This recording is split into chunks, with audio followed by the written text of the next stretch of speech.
ስንመለከት መሶብ ያው ስንጀምር ትይላችኋል አምና አሁን 33 ደርሰናል። ብዙዎች የተገነቡ ነው። በዚህ ዓመት 100 እንደርሳለን። 100 ቨርቹዋል ሰርቪስ መስጠት የሚያስችሉ ተቋማት መገንባት በአመት በሁለት ዓመት ጊዜ ውስጥ መቼም ሚራክል ነው፣ ትልቅ ስራ ነው። ሲስተም ዴቨሎፕ አድርገን ስለሆነ ግን በቂ ስላልሆነ በባስ ቨርቹዋል መሶብ እየሰራን ነው። አልጨረስንም። 2 ወር 3 ወር ይፈጅብናል። ልክ እንደ መሶብ ሲስተም ያለው ባስ ሰርተን በየሰፈሩ ሄደን ለምሳሌ እሁድ ቀን ሰኞ ቀን እያን በየሰፈሩ ሄደን ከባስ ሰርቪስ ፕሮቫይድ እናደርጋለን።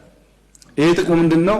ራቅ እያልን ስንሄድ ህንፃ መገንባት ምናምን ችግር ከሆነ በየቦታው በባሶችም የቨርቹዋል ሰርቪስ ሰጥተን የህዝቡን ሮሮ መቀነስ፣ ኤፊሺየንሲ ለማረጋገጥ፣ ሌብነት ለመቀነስ እንጠቀምበታለን።